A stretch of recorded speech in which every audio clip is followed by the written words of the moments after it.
partir de ahora, todo va a ir para arriba, hasta llegar al cielo, sí, hasta llegar al cielo. A partir de ahora, todo va a ir para arriba, hasta llegar al cielo, sí, hasta llegar al cielo. Es sabio el optimismo, pero pésima la experiencia. Estando bien abajo, ya no es cuestión de ciencia. Dichoso si es que existe, el dueño de esta estima es que todo va a ir para arriba hasta llegar al cielo. Encontré la luz en la ciudad de los peajes.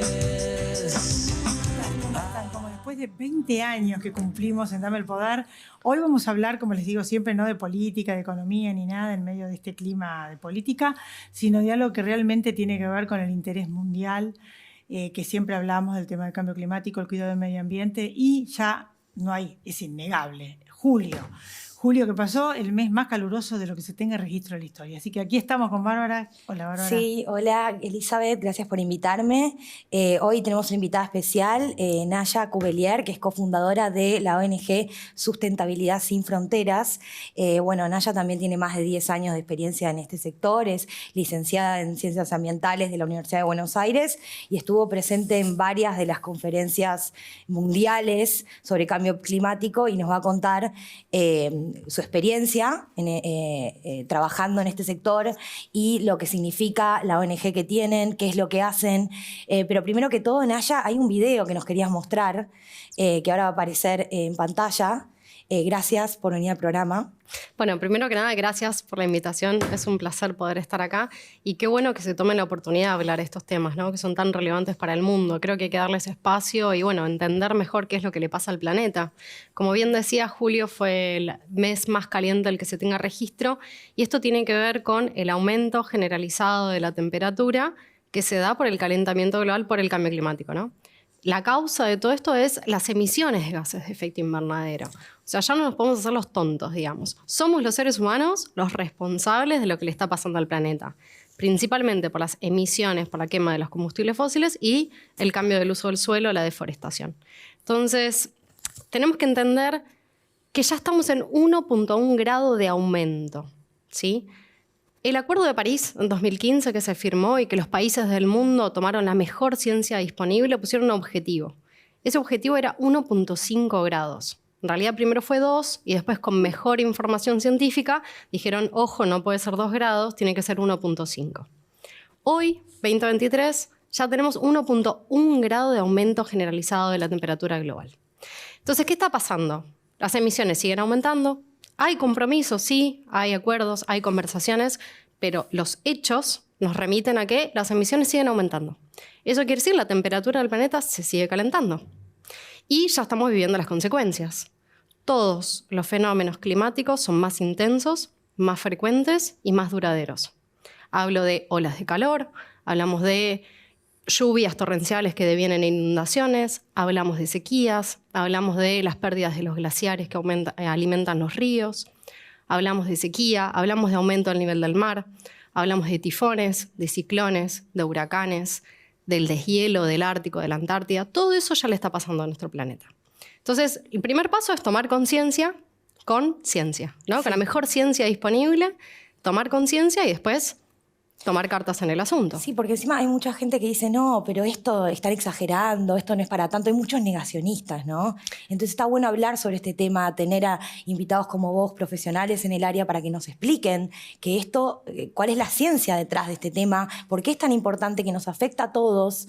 Y acá en este video, ¿qué es lo que estamos viendo exactamente? Perfecto. En este video lo que estamos viendo es la diferencia de temperatura, anomalía, es decir, cuando es más naranja o más rojo quiere decir más cálido, ¿no? Entonces, más cálido quiere decir que respecto de la era preindustrial, ese valor, ese año, en esa zona, la temperatura fue más alta. Entonces, lo que vemos es que aumenta.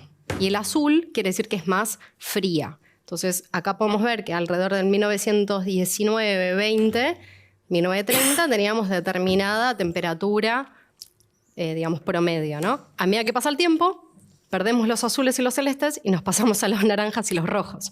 Sí. Quiere decir que el planeta se calienta. Y esta es una observación de la NASA. Digo, si nosotros confiamos en la NASA para mandar cohetes o satélites y usar Internet, tenemos que confiar en la NASA cuando nos habla de cambio climático.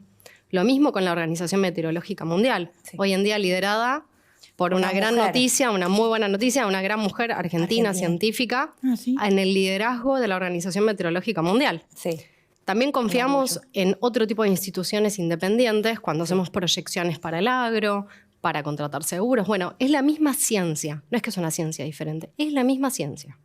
Totalmente, y como mencionabas, yo creo que es un tema transversal y tiene muchas aristas que hay que tener en cuenta, y también esto de incluir a la mujer en la discusión, porque nuestra perspectiva siento que es muy importante, y creo que es importante hablar de esto, y también de que vos estuviste presente, ¿no?, en el Acuerdo de París, uno de los primeros encuentros. Me parece súper interesante saber tu perspectiva sobre esto, cómo fue la experiencia.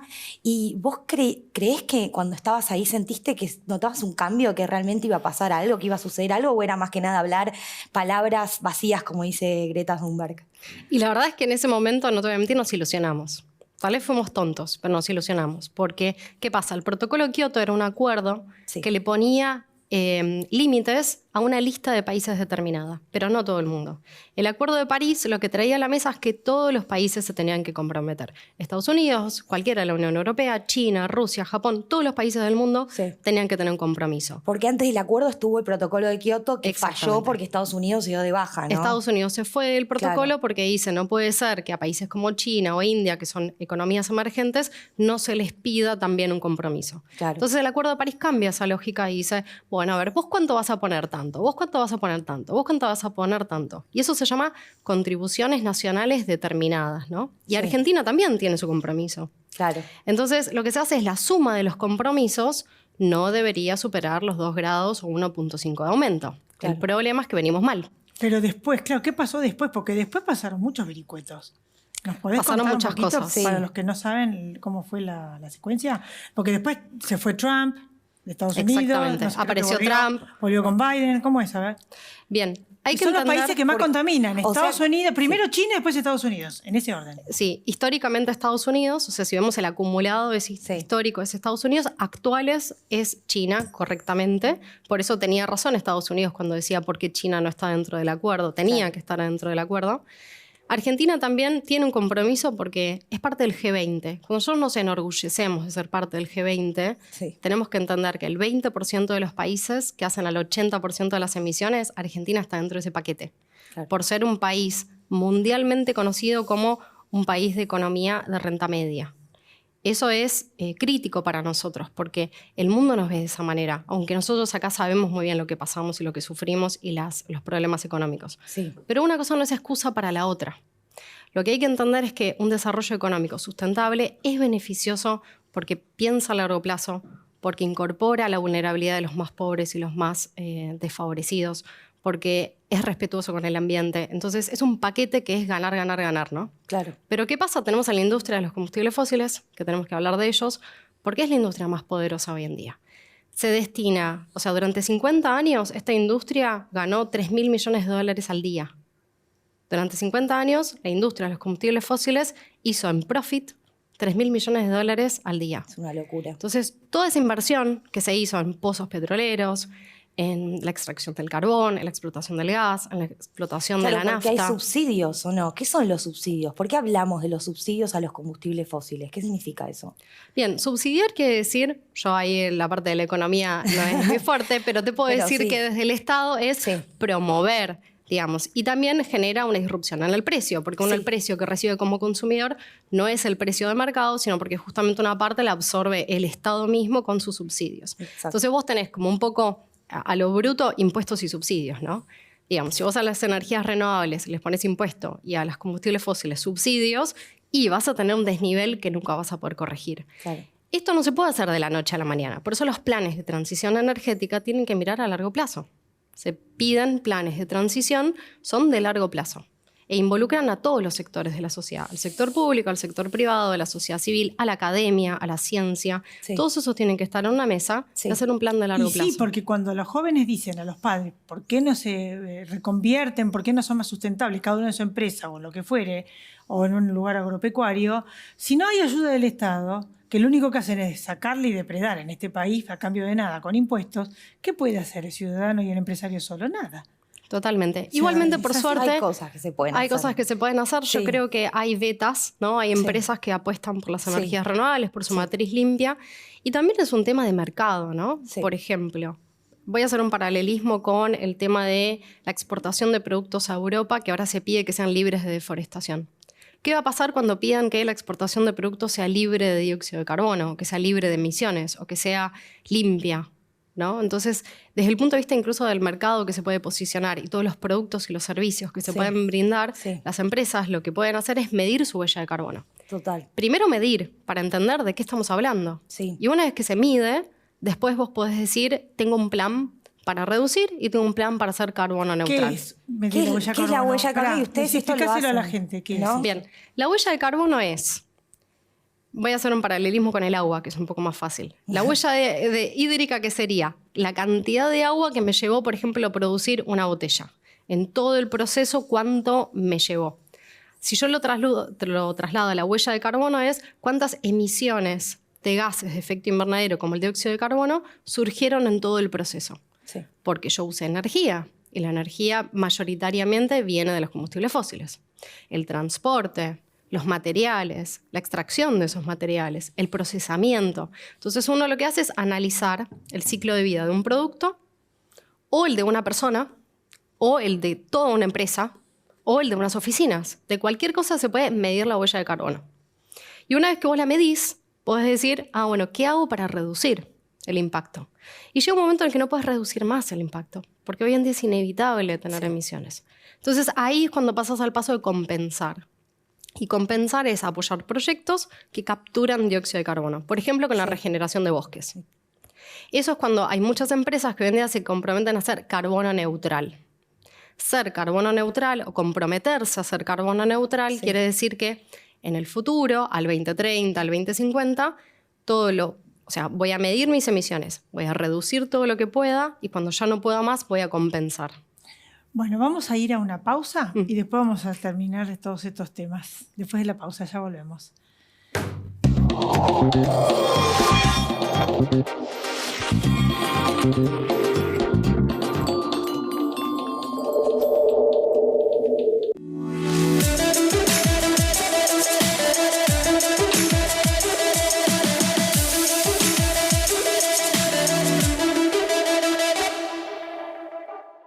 Construyendo San Isidro.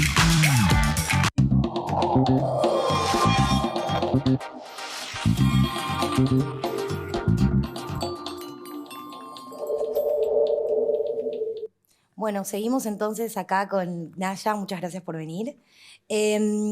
Estabas hablando de la huella de carbono. Me parece súper interesante, primero que todo, destacar que, bueno, cuando medimos la huella de carbono también podemos ver quiénes contaminan más. Y quizás los sectores más ricos de la sociedad son los que más contaminan. Y ahora volviendo a esto de que también se puede medir la huella de carbono de los individuos, ¿no? O sea, las personas también pueden medir su huella de carbono y al medir esto, que ustedes lo hacen de Sustentabilidad Sin Fronteras, ¿no? Tienen como una aplicación donde podés medir. ¿Y qué es lo que podemos hacer nosotros como individuos para tratar de ayudar al planeta? ¿Hay algo que podamos hacer? Sí, por supuesto, un montón de cosas. Si no, estaría perdido, ¿no? Pensar que no podemos hacer nada con el cambio climático es como pensar que no se podía abolir la esclavitud o que las mujeres nunca iban a poder votar, ¿no? Claro. Me parece que tenemos que tomar conciencia y actuar. Cuando medimos la huella de carbono, nosotros de Sustentabilidad Sin Fronteras lo hacemos para productos, servicios, empresas, hacemos asesorías, hacemos capacitaciones, eso es un paquete. Pero cuando vos querés medir la huella personal, nosotros tenemos una calculadora gratuita online donde te pregunta algunas cosas, como por ejemplo, tu consumo de luz, cuántos kilómetros haces en auto, cómo comés, qué comés, cómo es tu nivel de consumo de carne. Entonces, cuando tomamos todos esos indicadores, utilizamos factores asociados a Argentina, porque nosotros lo hicimos en base a información de Argentina, y te da un resultado. Por ejemplo, el promedio en Argentina está en 4 toneladas de dióxido de carbono anuales. Eso es como una pelota de 20 metros. Imagínate 4 pelotas de 20 metros de diámetro que se liberan a la atmósfera por tu vida en el día a día. Wow. Ahora, ¿cómo hacemos ¿Qué cosas la aumentan? Bueno, si te vas de viaje, ida y vuelta a Madrid en un avión, ya tenés que sumar 2 toneladas. Su botón. Exactamente. Ahora, si no reciclás, si consumís, si no utilizás el reparar, reducir, repensar, reciclar, reinventar, si no utilizás las R's, etcétera, etcétera, ¿no? Entonces hay un montón de cosas que vos podés hacer. Y también te das cuenta de las cosas que no podés hacer. Por ejemplo, yo en mi casa no puedo elegir de dónde viene la luz hoy en día cuando prendo la lamparita. Sí. ¿Sí? La luz viene de... Hoy en día tenemos un sistema, esas son decisiones de Estado. Sí. Entonces, por un lado es todas las acciones de mi ámbito individual y por otro lado, como ciudadanos, ¿qué le pido al Estado? ¿No? Al Estado. ¿Qué le pido a la gente que me representa? ¿De dónde quiero que venga la energía en el futuro? Entonces, Claro. son las dos patas. Claro, tienen que hacer energías más renovables, que yo, toda la energía solar, de los paneles solares, eólica, el viento. ¿Cuáles Y son las esto energías demuestra- limpias? Sí. Totalmente. El abanico de energías renovables es muy grande. Lo que hay que entender es que para cada lugar es conveniente una energía diferente. Y ahí Claro. tenemos que salir de la receta de un solo combustible para todo el mundo. Por ejemplo, en la provincia de Buenos Aires podemos tener energía eólica, podemos tener energía solar, podemos tener un montón de oportunidades, pero tal vez no son las mismas que en el sur, donde los vientos son más predominantes, y en el norte, donde vamos a atender a los paneles solares, Sí, ¿no? sí. Y tampoco es lo mismo un gran parque que a nivel individual y de los hogares. También se pueden poner paneles solares en las casas, pero eso hoy en día el Claro. precio no acompaña. Y hay porque que no hay tener más subsidios. verde, ¿no? Porque, por ejemplo, uno de los problemas que tiene Europa es que estas ciudades, cascos históricos, no tienen plazas, no las pueden Sí. llenar de verde, que captura carbono. ¿Lo puedes también, no? Sí. ¿Contar eso? Te voy a decir algo un poco triste. Es que en Claro. América Latina y el Caribe se perdió el 94% de la biodiversidad en los últimos 50 años. Wow. Hemos perdido los bosques, los humedales, las Se selvas, depredaron. los manglares. Hemos perdido el 94% de la biodiversidad del planeta en los últimos 50 años. Es una Esto locura. según WWF, ¿no? Entonces tenemos que regenerar la tierra, tenemos que regenerar los bosques, tenemos que hacer el 30%. Mira, la Convención de Biodiversidad dice Sí. que entre un 30 y un 50% de los ecosistemas deberían estar siendo conservados al 2030, al 2050. ¿Qué porcentaje de la provincia de Buenos Aires está bajo protección hoy en día? ¿Cuánto? No llega al 1%. Entonces, tenemos que agarrar los ecosistemas y regenerarlos y generar reservas. Y eso nos va a proteger. Va a templar la temperatura, va a moderar las lluvias, va a proveernos de un montón de servicios ecosistémicos que Sí. nosotros no valoramos. ¿Viste que uno dice no sabe lo que tiene hasta que lo pierde? Eso Bueno, ahora pasa. lo perdimos. Ahora tenemos que regenerar. ¿De qué hablas cuando hablas de ecosistemas? Contale a la gente, porque Bien. todo esto es opinión pública y concientización. ¿Qué Bien. tenemos que cuidar y exigir a los gobernantes? ¿Que Bien. cuiden qué? ¿Los árboles qué? Un ecosistema es un conjunto de seres vivos que no somos humanos, generalmente, o sea, podemos meter a los humanos también, pero dejémoslo afuera un ratito. Vos tenés a los árboles, a los pájaros, tenés a los insectos, tenés a las bacterias, tenés a las plantas, tenés los frutos y todas las interrelaciones. Entonces, un ecosistema de bosque es diferente, por ejemplo, de un ecosistema de un humedal, donde en uno vas a tener pastos y aves y lagunas, en el otro vas a tener árboles más altos, más estratos y tal vez ciervos. Digamos, son ecosistemas diferentes. Y todos los ecosistemas brindan servicios que nosotros antes no veíamos, como purificar el aire, como purificar el agua, como moderar la temperatura. Claro, los servicios no están valorados, digamos, no le pusimos un precio. Y creo que eso también es como que siempre le queremos poner precio a todo y entonces como que no estamos internalizando las externalidades que provocamos cuando contaminamos el aire, cuando matamos todos las especies, depredamos los bosques, entonces no prestamos atención a que estos son servicios ecosistémicos que nos brinda la naturaleza, pero que no lo valoramos lo suficiente. Entonces también se habla, ¿no?, de una triple crisis planetaria, que es esto de la pérdida de biodiversidad, la contaminación y la crisis climática. ¿Por qué se habla de esto de la triple crisis y por qué es tan importante tenerlo en cuenta cuando hablamos de esto? Bien, me parece perfecto. Si uno quiere entender qué le pasa al planeta, la mejor teoría que tenemos hoy en día es la de los límites del planeta de Johan Rockström, Sí. que es del Instituto de Resiliencia de Estocolmo. ¿Qué plantea? Que el planeta tiene límites. Esto se planteó igual hace 100 años, no es que es de ahora. Lo que hicieron fue medir contaminación, medir el ciclo del nitrógeno, medir cambio climático, capa de ozono, ¿no? Y nos traen cuáles son tipo las grandes alertas. Las Sí. 3 grandes alertas son pérdida de biodiversidad, cambio climático y contaminación. Entonces, sobre las 3 tenemos que operar, hacer todo lo que está a nuestro alcance para cambiar la situación. ¿Le podés decir a la gente, antes ya para Sí. la última parte del bloque, qué va a pasar? Porque uno, el de las Naciones Unidas dijo que el país, el planeta está hirviendo, ¿no? Está en ebullición, Y exactamente. Bárbara todo el tiempo habla que ya no se habla de solucionar esto, sino de mitigarlo. Ujú.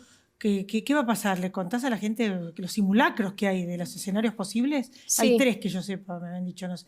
¿Qué va a pasar si esto Sí. explota? No es tan fácil de responder científicamente la pregunta desde el punto de vista de decir qué va a pasar exactamente, porque también la incertidumbre aumenta, porque estamos yendo hacia un mundo que no conocemos, Sí. porque nunca antes existieron en los últimos 800.000 años estas concentraciones de CO2 en la atmósfera. Pero sí podemos decir que va a haber pérdida en la producción agropecuaria, va a haber sequías, olas de calor más profundas, más intensas, va a haber mucha migración, hay mucha gente que se está desplazando hoy en día porque pierde los medios de subsistencia y aparece en las grandes ciudades del mundo y también entre países. Va a aumentar el precio de la comida, de la energía, etc. Todas esas cosas, lamentablemente, las podemos ver. Ahora, ¿qué tan grave va a ser? Depende de los seres humanos. Claro. Si nosotros tomamos hoy en día cartas en el asunto y tenemos planes de mitigación, planes de adaptación, apostamos por mejoras en el agro, en la energía, en el transporte público. Si se toman acciones, los impactos van a ser menores. Si Qué se difícil, fortalece el sistema de salud también, porque nosotros tenemos un congreso y empezamos a entender los vínculos entre la salud y el ambiente también. En el norte están depredando, deforestando todo, los gobernadores del norte, pero ya ni árboles deben de quedar.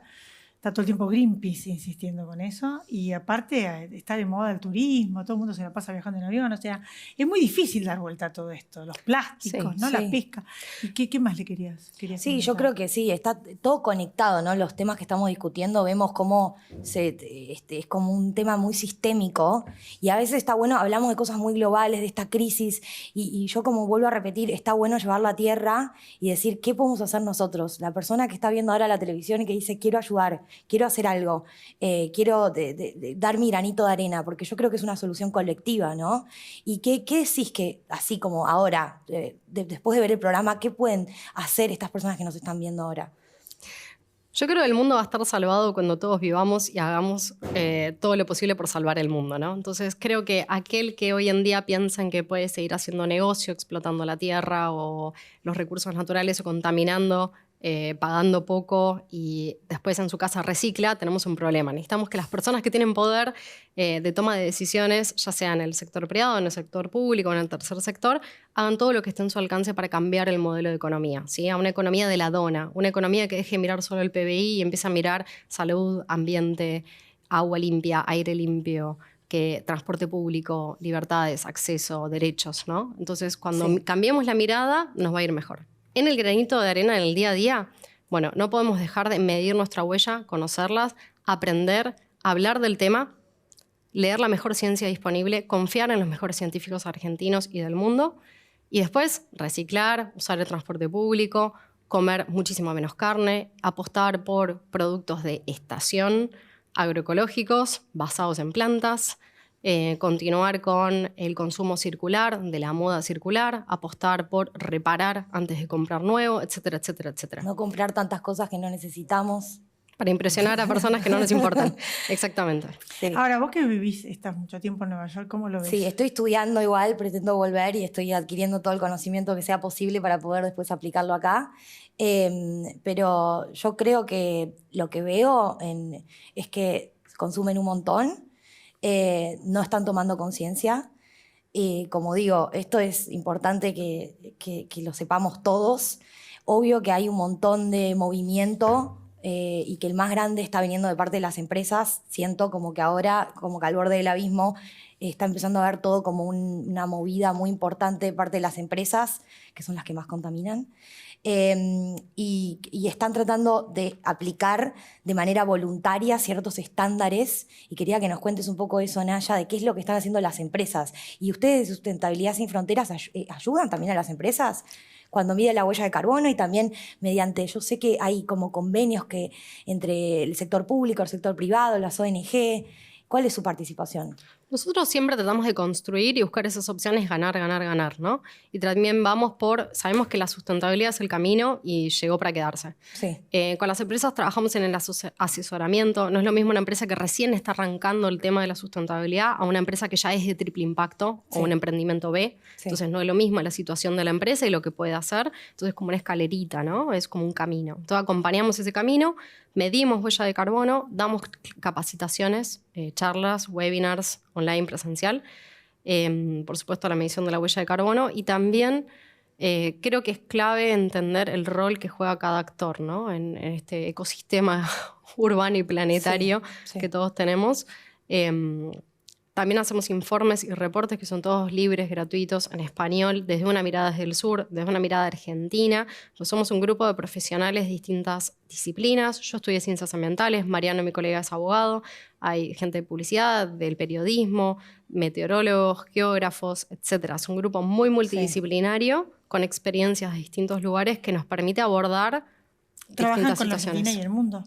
Trabajamos principalmente en Argentina, aunque ahora tenemos proyectos a nivel de Latinoamérica. Y siempre estamos en vinculación, principalmente con organizaciones de Europa. Bueno, ya te agradezco mucho haber estado acá. Gracias. Espero que Un placer. volvamos y bueno, este ciclo que hemos hecho de todos estos temas de cuidado del medio ambiente, ¿no? Ya vamos que es finalizando. súper importante. Sí, y muchas gracias, Elizabeth, por invitarme. La verdad que fue un placer estar acá. Gracias. Bueno, yo espero volver a contar con estos temas de otro lugar. A vos también, a todos ustedes, gracias por haber estado acá.